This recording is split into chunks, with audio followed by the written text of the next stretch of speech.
Hello and welcome to Nitro Talk. Today we are going to clean a nitro engine in an ultrasonic bath. If you're into nitro engines, vehicles, anything whatsoever to do with the nitro side of the RC hobby, I'd love to like and subscribe. Thank you very, very much. All right, so I did a video on the Kyosho GXR28 here, and it was clear to see that it was in dire need of a cleaning. So I have completely disassembled the engine. Took the O-ring out of the back plate, completely disassembled the carburetor, and now I will be taking over to the ultrasonic bath. Now, I'm going to do this video in parts, so I'll do one part here, and then I'll move over to the ultrasonic bath and start another video there. So while we're here, though, let's go ahead and get a look at this stuff. And this is severely dirty. First, let's take a look inside of this carburetor here. And as you can see, that is filthy. Got all kinds of dried up. That's why that carburetor was frozen. All that dried up, dirty oil and fuel inside of there. Come on. Yeah, you can see it.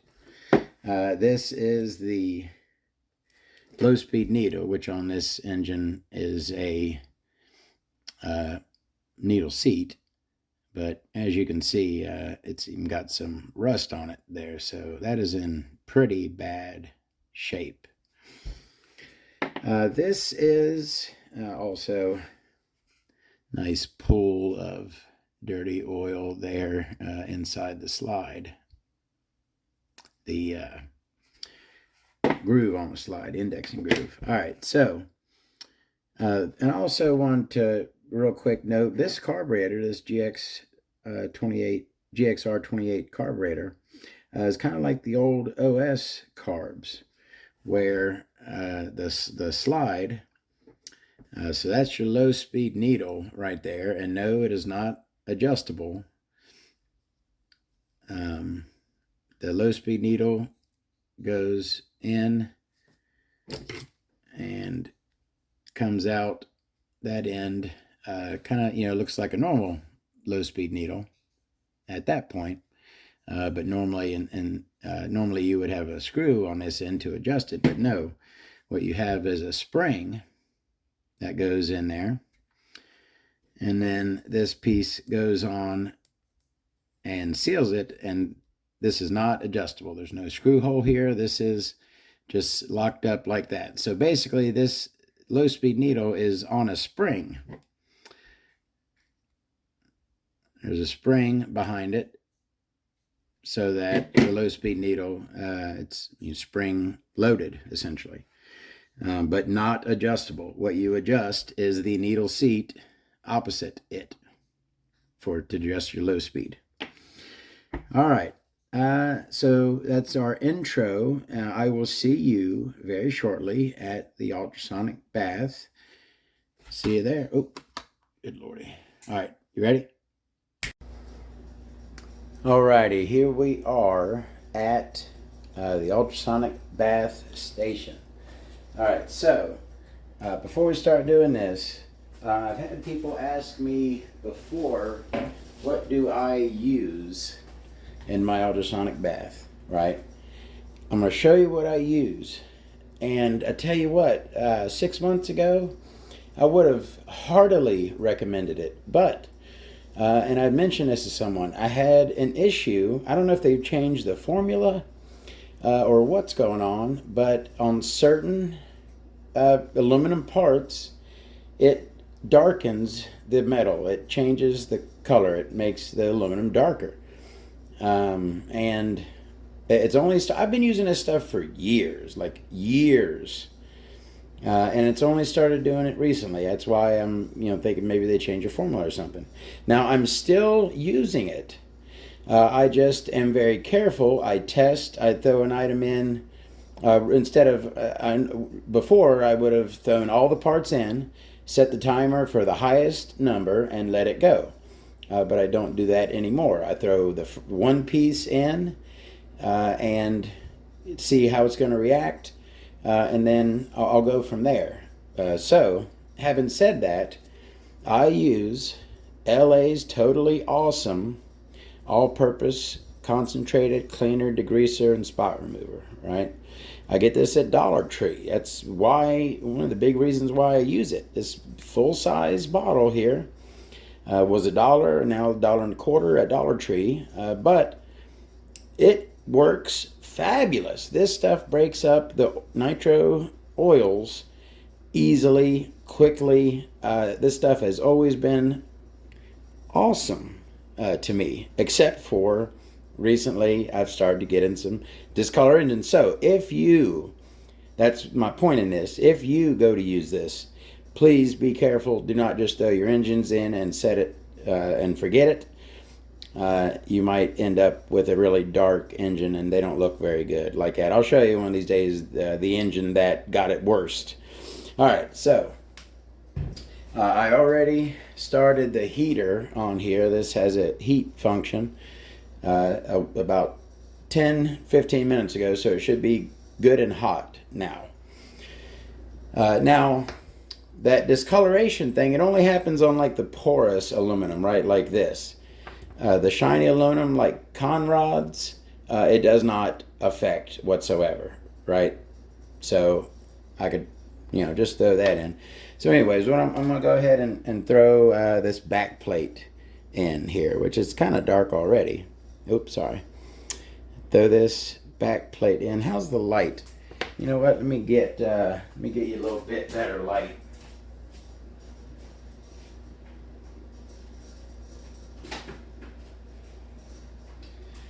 I got all the lights on, but I don't have like the the ring light, the studio light. All right, let's see how this. Oh yeah, beautiful. All right, we are nice and well lit. We got a nice hot.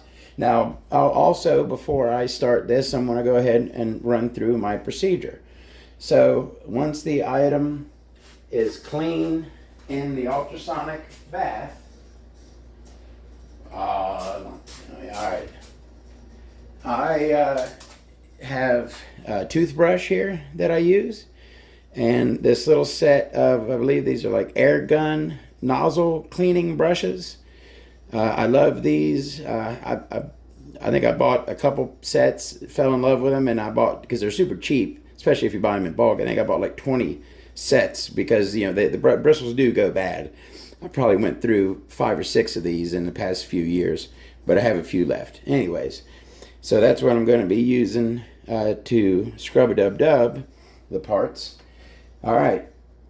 So when they come out of the bath, I'm going to scrub them and then rinse them off in water in the sink, and then give them the old like that.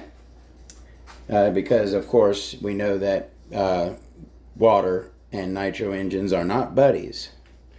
So we dry the water instantly. So I got my parts here.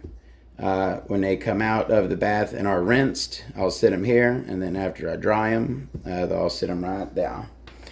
All right, I'm gonna go ahead and get her going. I hope that the noise of the bath isn't too excruciating. Now I'm going to get this going. I'm not going to make you watch all the cleaning process. I'll kind of do one part here, and we will. I'll skip.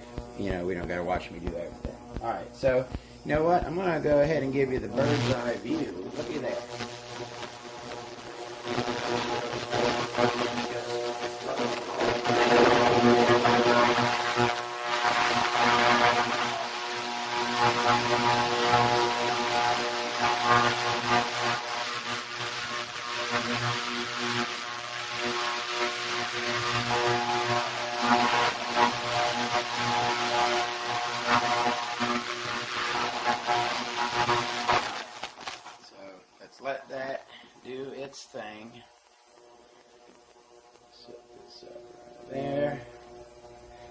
like I said, I'm not going to set it and forget it. I'll kind of let it do, and I tell you what, this thing doesn't take that long. I set it for, 3-4 minutes, just to, give it a real good one, but a minute in here, and pretty much all the dirt will be lifted away, as you'll see. Alright, so let's just take a peek. I'll give this a little scrub with the toothbrush. Scrubby, scrub, scrub. Use my bristle to get in that hole right there. I don't know if you can see, but scrub that really good. And this still has, like, I just pulled it fresh out of the bath. It hasn't been rinsed, so I'm scrubbing it with the degreaser. All right, give this a nice rinse. Hot water, really good. And then this is going to be loud.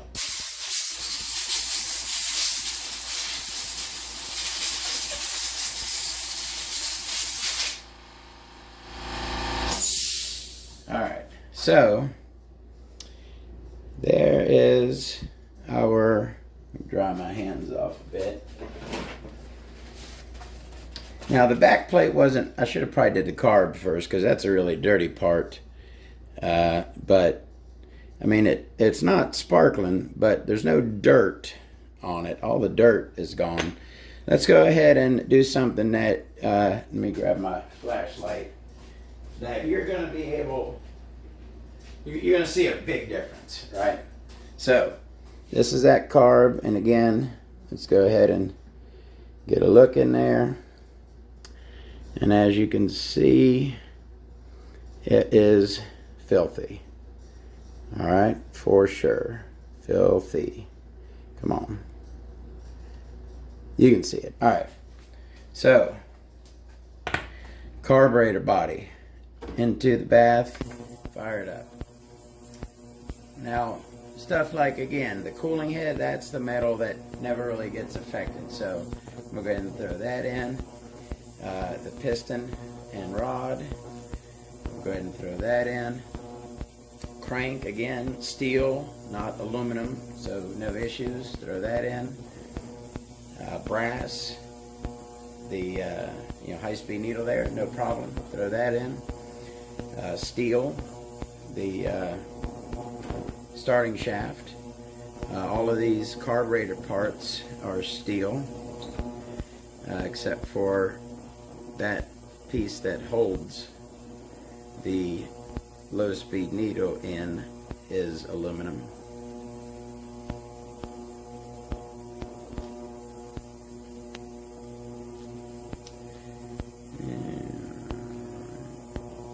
There we go. So I can throw the slide in there, low-speed needle, banjo. Well, the banjo fitting's aluminum, so I'll hold on that. So boot can go right in there. I'll hold off on those two aluminum sleeve. No issues on the sleeve. Chrome and brass. I'll go ahead and throw that in. Alright, so it's been about a minute since I started chucking stuff in. So I'm going to go ahead and grab that carb body out of there. First I'm just going to give it a peek. See how, no, it's not darkening, so I'll leave it in a little bit. That had, some pretty deeply, burnt on stuff, so give it a little bit more time. Now, since the carburetor isn't turning, the crankcase should be made of the same aluminum, so I'm going to go ahead and throw that in as well. What's the, you can't really see. Alright. Now you can already see, you remember how dirty that water, or that solution was? Look at it now. That stuff is much dirtier. Yeah, I might not do any more engines in this coming off of this one. All right. Go ahead and grab that carb body again, see how it's doing. No discoloration at all. Now, you know what? I'm going to go ahead. That's been in there, what, minute and a half? Something like that. I'm going to go ahead, pull it out, give it a quick once around with the brushes. Here with the brush. Boop, boop, boop. Inside, outside. Little brushes for the inside, outside with the toothbrush. Alrighty. Go ahead and give it a rinse.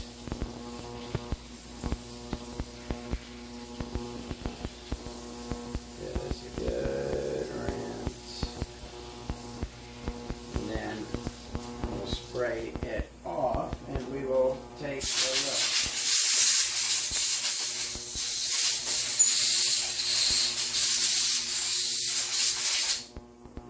Alright. So, let's take a look at our carb body. And what do we see? Absolutely, come on, gorgeous. Looks like new. Slide will go in there nice and easy. It also had crap inside the low speed needle. Yeah, that's looking beautiful. So I'm go ahead and do the rest of the parts, and I will jump back in here for reassembly. See y'all then. Take her easy. Alrighty, so we are out of the bath. Everything is looking absolutely gorgeous. Everything nice and clean. Crankcase, everything just looking nice and gorgeous. All right, so I have, and I wanted to show you, you remember that low speed needle, or the low speed needle seat, had the rust on it. Now the ultrasonic bath will get off all the dirt.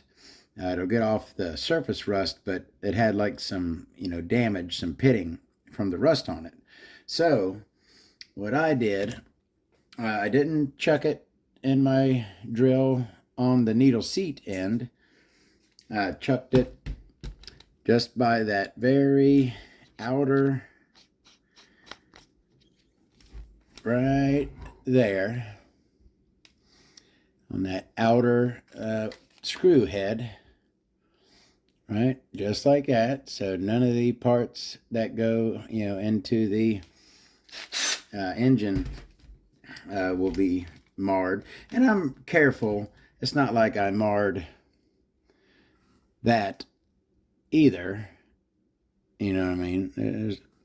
That's fine. But anyways, I did that. You can see that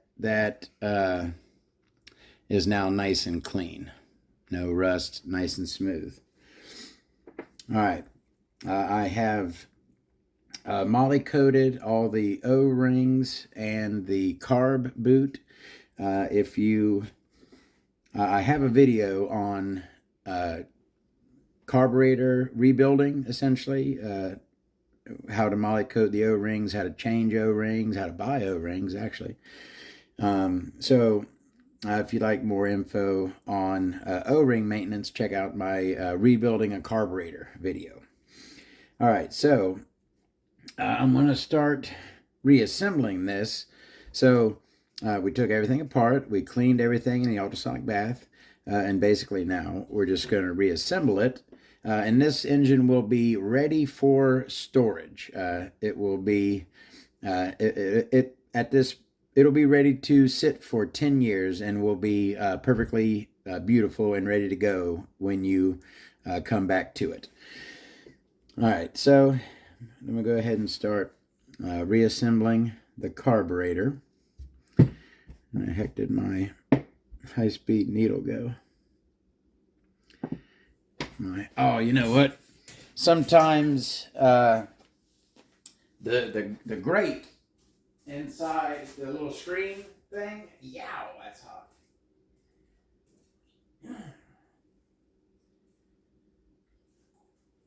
The little screen inside the ultrasonic bath, sometimes things can fall through it, and I wasn't paying attention, so the low-speed needle fell through the grate, the little catch screen inside the ultrasonic bath. So I just had to fish it out of there real quick. All right. Now again, this is a unique style of carburetor. They don't do them like this anymore. This is an old way. Old OSs did it this way. So there's your slide. And remember that pool of oil in there, all gone. So we're going to put a low-speed needle, goes inside the slide with the needle side coming out of the bowl. And then the spring goes right behind it. And then this aluminum cap is screwed onto there.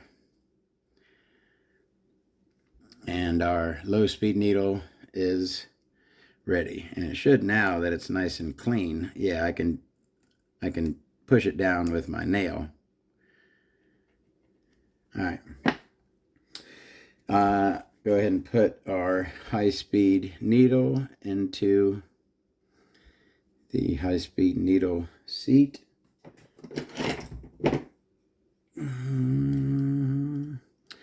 And I'm going to set this to, let me see what 3 turns out from closed looks like.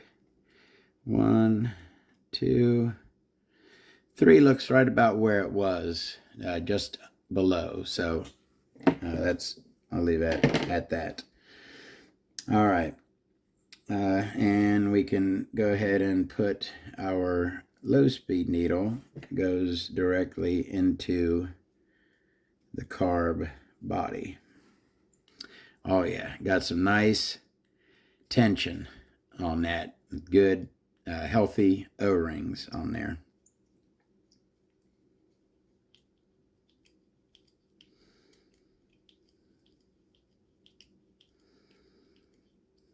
All right, and I'll leave that one flush. Actually, it was sitting right about there, a little bit kind of flush with that lower section. All right, go ahead and throw on our high-speed needle, which has our 2 little aluminum washers. Now, these aluminum washers, Nova Rossi used to give you a spare set of these with every engine. It is said to change these when you reassemble the carburetor. I've never really had issues with leaking there, but if these ones look great, so I'm just going to put them right back on. But if these are kind of gnarred a little bit, you can take them, set them on your sanding sponge, and give them a little. It's not the easiest thing to do, but once you get a little grip, you can kind of resurface them on your sanding sponge. So one goes on. Now the banjo fitting, this is actually something that I'm not exactly sure. There's like a bowl, usually, not all banjo fittings, but most banjo fittings, it's kind of like a bowl. The opening on one side is larger than the opening on the other, right? See, that's a smaller hole. That's a larger hole, and it's kind of like a bowl inside. I always put the bowl, the opening of the bowl, right, facing upward. So the larger hole going upward. Not sure if that's proper way or not, but that's always how I've done it, and my carburetors work beautifully, so I'll probably continue to do that. Now, you don't want to crank this down. You're going into aluminum. You got brass going into aluminum, so this certainly can be stripped out. So you want to give this a good snug, but that's it. You don't want to crank it down, and that ain't, okay, maybe a little bit tighter. There we go. Good and tight. Alrighty. Go ahead and put our slide in. Now, the groove in the slide is what goes on a lot of carburetors. It's the idle stop adjusting screw that also goes into this groove. But on this carburetor, that groove has its own screw to hold it. So I'm going to stick the slide in, and I'm going to take that little screw and put it, make sure that that is in evenly where it goes. You don't want to damage the slide by screwing this into it. Go ahead, before you got it locked down, I'll go ahead and give it a, make sure it is in the groove, and it is. And then, and I believe this is supposed to be tightened, yeah, tightened all the way down. So that's tight, and the slide still can move freely. Put our carb boot on.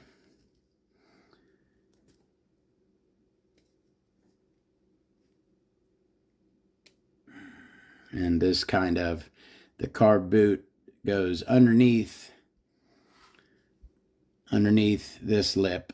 There's like a groove that the carb boot goes into. So that is seated properly.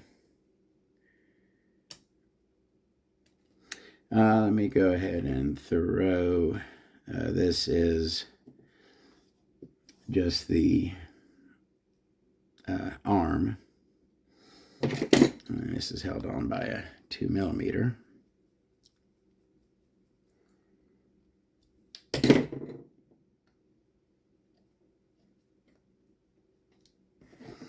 Alrighty.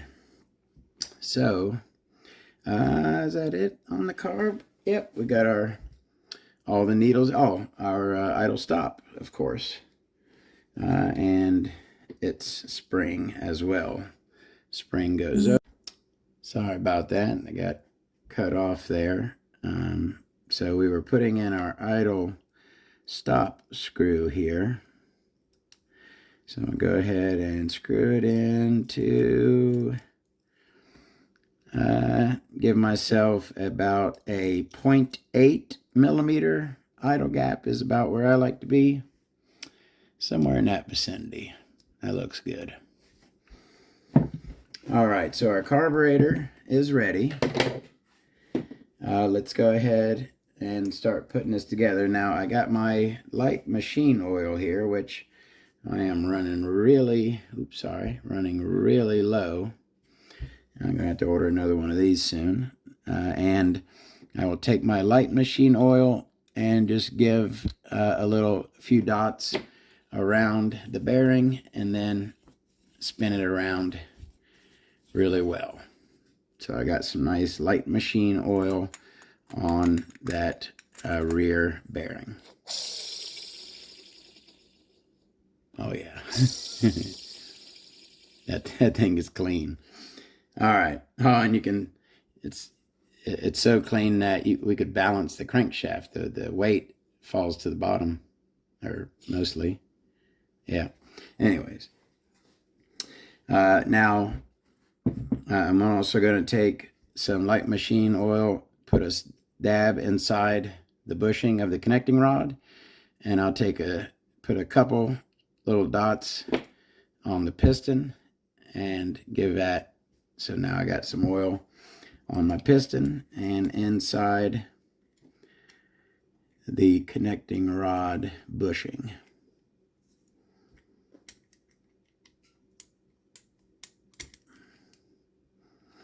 All right, we got our connecting rod on.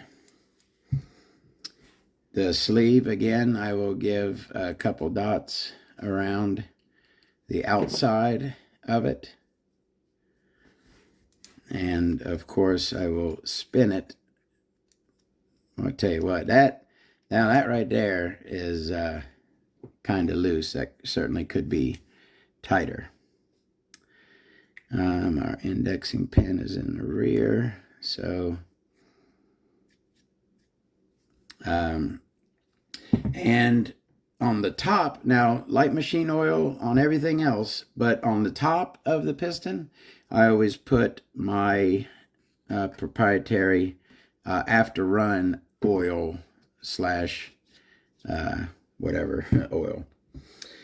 All right, let's go ahead and throw this cooling head on. Put both of my shims on, and I will go ahead and reinstall the glow plug before I put it on the engine. I don't like having a cooling head on an engine without a glow plug. I don't like just having that open hole there. I always like to have a glow plug in an engine. I don't like leaving them open. All right, we got our cooling head on. Throw our screws in. 1, 2, 3. Did I throw one of the wrong ones in? I sure did. Threw one of the pull start screws in. All right, 1, 2, 3, 4, 5, and 6. Let's see how much of a hassle these are going to give me starting. Yeah, not too bad. All right, I'll get these head button screws tight. Now you never, you see how, so I felt that starting to catch, right? And if you look closely, it'll start to cock the head. You see the head moving? You don't want to do that. You want to put the screw down just to where it barely touches the cooling head. You don't want it tight whatsoever, right? Your first one.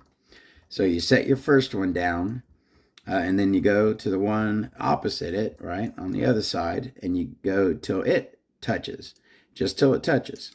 Now I come back to the first one and tighten it, and one across from it, tighten it. So now that I have two across from each other that are both tight, now I can, and I don't fully torque the rest of these either, but I'll put them, all the way down, quick. I won't be as careful because I got the two holding it in place already. So get these other 4 down. And this is the last one, so I'll go ahead and lock it. Lock the one across from it. Go with that one. Lock down, and now our head is fully locked down. All right, let's go ahead and assemble the back plate. And like I said, I did moly coat both the O-rings in this thing. Put our that through the back plate. And like I said, when I put these on, I usually like to put them at 9 o'clock or 3 o'clock, right, directly out to one side. And I'll do the same thing with the starting shaft. Put it at, the same 9 o'clock.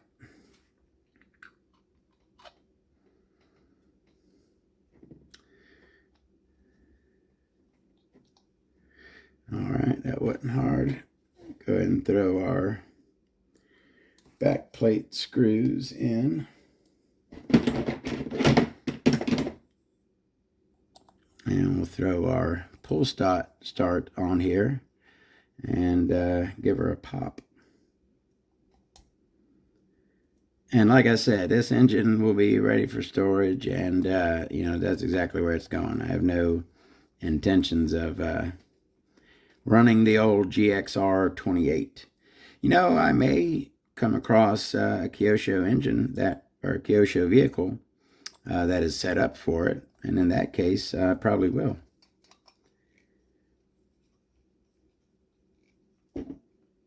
All right, one more on the back plate. Then I'll put the little pin going through the starting shaft and the cam on the pin, and it should be ready to go. Come on, pin. It's going to give me a hassle. Grab in and cam on. All right.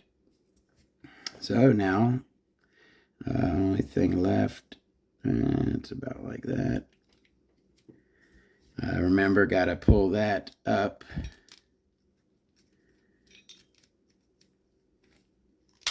There we go.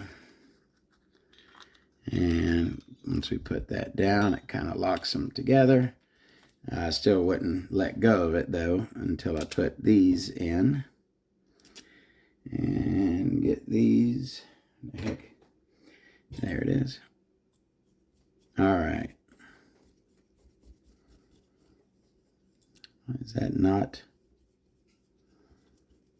All right, that one's going. The other one didn't want to start.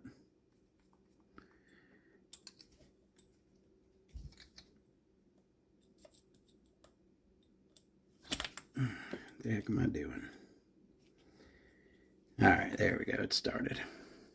All right. Pull start. All right, now we got to do, and remember I was saying that I started doing some moly coat on the metal carbs, like on the whole thing, not just on the O-rings. So this one was missing an O-ring at the top, so I'm going to put one on it, give it a good moly coating. All right, so I'll put this O-ring at the top here, and we have one down in there. So I'm going to take my moly coat, and I'm going to just give a good, not a juicy slather, but a decent slather all the way around that carb throat, so that it helps the metal from biting into each other. All right, good and throw. I think that was that way. Make sure we're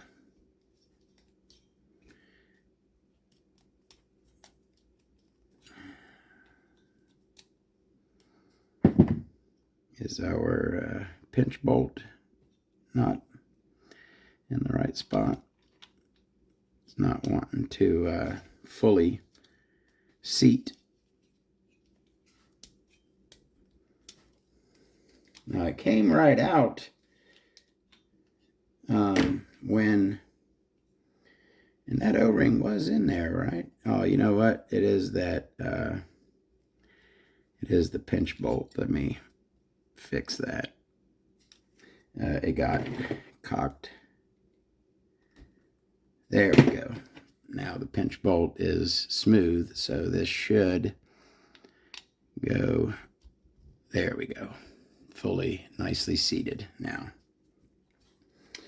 All right, go ahead and lock this in place. I don't ever, pinch bolts, you don't have to torque them down with everything you got. Good and snug, and that carburetor is solid. All right, so that is our GXR 28, completely cleaned, completely lubricated. O-rings have been treated. There's oil on the bearings, oil on the sleeve, light machine oil, not oil that's going to gum up over the years. Oil that will stay the same way and not get gummy. All right, so I guess here's the test. Let's see how she...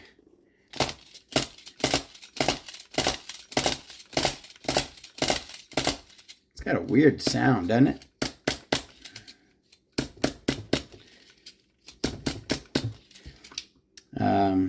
Maybe that's, I don't know, because it doesn't have a normal exhaust gasket. I don't know, but that's it's like a weird sound it's making. Maybe that's to do with the pull start as well, a little cam thing. Maybe that's making a noise.